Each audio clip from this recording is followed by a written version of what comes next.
fully restocked last year. Yeah. All the our guys in the vest doing a little bit tighter behind the snowplow. Yeah. podium. All right, I'm following your lead. That's a tow plow that goes behind the snowplow. Okay. You ready to go? Okay. Morning. My name is Garrett Euclido. I'm the Commissioner of the Connecticut Department of Transportation. So it's our first major weather event of this winter season. So figured it would be a good opportunity to send some reminders about how to drive and handle the snow. I mean, first and foremost, we're New Englanders, so it should be second nature about how to drive in the snow, but it's always important to remind folks since it's been so long since our last major storm. Our team here at ConnDOT's been out since yesterday pre-treating roads to get ready in advance of the storm. All of our equipment that is able to is ready to go. Our repair shop's been working intensely to get everything in working order so that our crews behind us can use the equipment that we need. We have everything fueled up and ready to go. We have more than 630 snowplow trucks ready. We have front loaders and as well as major snow blowers as well. Given the expected timing of the storm, we're pretty happy that it's going to be hitting late Saturday night into Sunday. That gives us plenty of room to do our jobs. So, you know, the most dangerous thing that can happen is people trying to crowd the plows and trying to pass our snow plows while they're doing their jobs on the roads.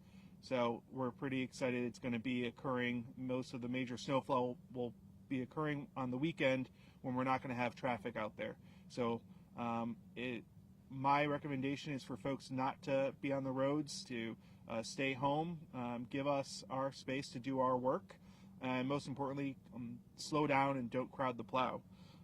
So plan ahead and do what you need to do to get ready, but stay off the roads as best you can and let us do our jobs. They're snow fighting professionals behind us. This is what they're trained to do, and they know how to keep those roads safe. So I'm going to turn it over to Colonel Lockman to talk from the Connecticut State Police. Good morning, I'm Colonel Lockman, Commanding Officer, Connecticut State Police. I want to assure all the Connecticut residents that the Connecticut State Police will be out during snowfall, and we will be patrolling the highways and the roads, and we'll be ready to respond to any emergencies. We would encourage all drivers and anyone to avoid travel during this storm, but we recognize that that's not always feasible. So we're going to give you a few travel recommendations. If you're anticipating travel, please consider looking at the forecast and the current road conditions prior to deciding to travel. It's a good idea to contact a family member or any friends and let them know what your travel plans are prior to making any travel, and bringing a fully charged cell phone with you if you decide to make the trip.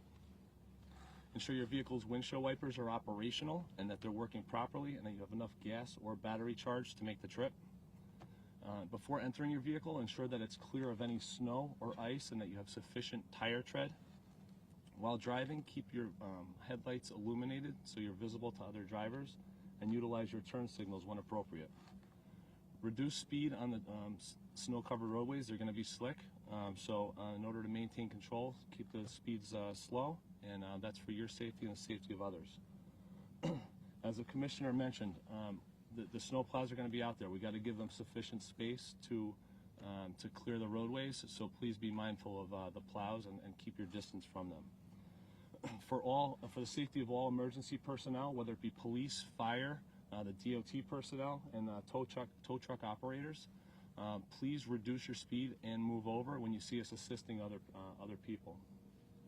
In the event you require assistance from the state police, call 911 and rest assured the state police will respond to any people who become stuck on the road or any motor vehicle accidents.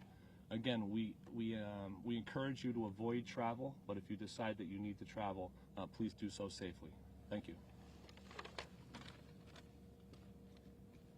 And I'll call up Deputy Commissioner Brenda Bergeron from the Division of Emergency Management and Homeland Security.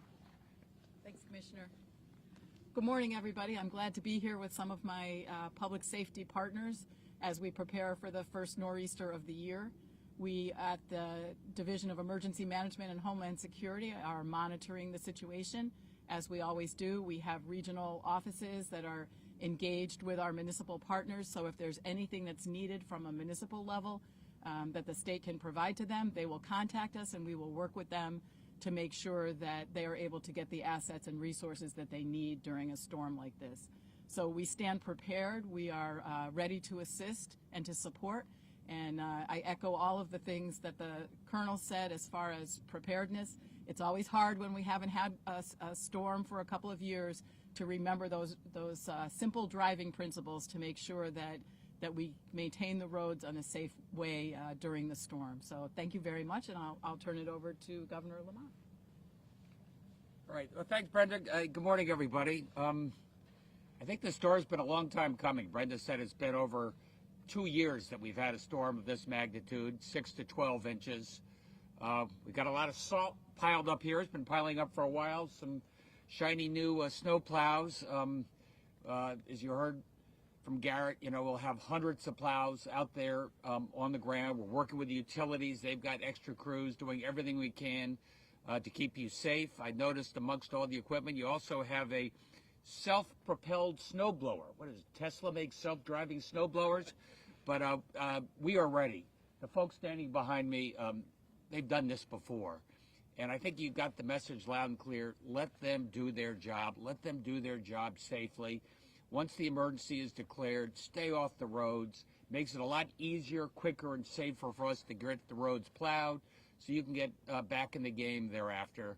And I got to say,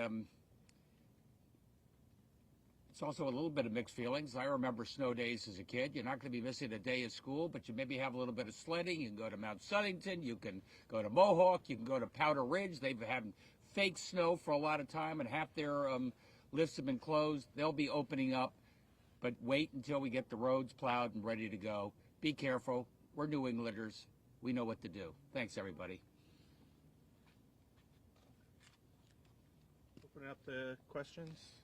The 630, that's DOT crews and contractors? Those are just our plow trucks. We have around 900 or so drivers, DOT drivers. We have around 115 vacancies right now in our driver pool. So our employees will come in tomorrow evening, and they're not going to go home until the day is concluded, the storm's concluded. But we also have contractors. We have around 200 contractors on call as well. We're short about a quarter of our contractors this year. I think similar to us, it's just a difficult job market. I think they're having difficulty filling positions just like we are. So the driver shortage, how is that going to impact plow time? It'll require a little more patience for drivers out there. That's why we want people to stay off the roads. It takes a little bit longer to clear the roads because we have to give our drivers rest breaks so that they're safe on the roads. So, always keep that in mind. The fewer drivers we have, the longer it's going to take for us to do our job. Will we be handing out any fines or tickets for motorists who refuse to get out of the way for the plows? That depends on if we, if we catch people acting in a dangerous manner where they're crowding the plows and they create a dangerous situation, they certainly will be, enforcement would be taken. Colonel, could you expound on the clearing off of the cars? I know you said it earlier, but I can't tell you how many times I've been driving down and all these mountains of drifted snow have flown off. Right. I encourage anyone that's going to be traveling to clear the snow and ice off of their vehicles. It becomes a problem not only for you when you're driving if you don't have your windshield completely cleared off, but the debris that flies from your vehicle can be hazardous to the other driver. So that is something that we can additionally fine you for as well, and we just anticipate that there'll be cooperation on that front from the public, that you will just take the precautions that we're asking you to take. Question for the governor. Do you anticipate any sort of travel bans, truck bans on the highways? I hope not, but I'll be relying on the state police. They're talking to all of our regional state police as well, and DOTs to make sure that we coordinate any efforts if that is necessary. No plans yet, are there? No. I guess what would generally trigger that? What would generally trigger that? Yeah, so we talked to our peer states in the region, and generally it would be extreme high winds that could potentially lead to tractor trailers to be a hazard, to jackknife or get blown over. We don't see that right now. So. Because we've had some mild winters, how do we stand on the salt supply? I mean, you must have saved some money there because you didn't have to buy as much, or am I wrong? Well, we bought all the salt. We're fully stocked. We're ready to go. So there's no shortage this year on salt. We had contracts, so we did execute all the contracts we had in place. Thanks, everybody. Thank you.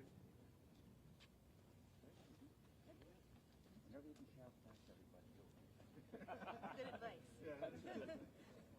All right. Keep busy, man. Good luck to you. Where's hey, Paul. You see that mountain of salt there? You can ski on that. That's a Mount Sunnyton of salt. How are you? Every child stands up. Ready for this for a while.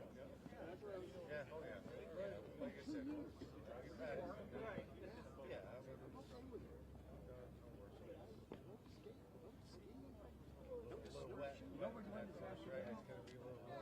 What's that about? We got a bunch of the old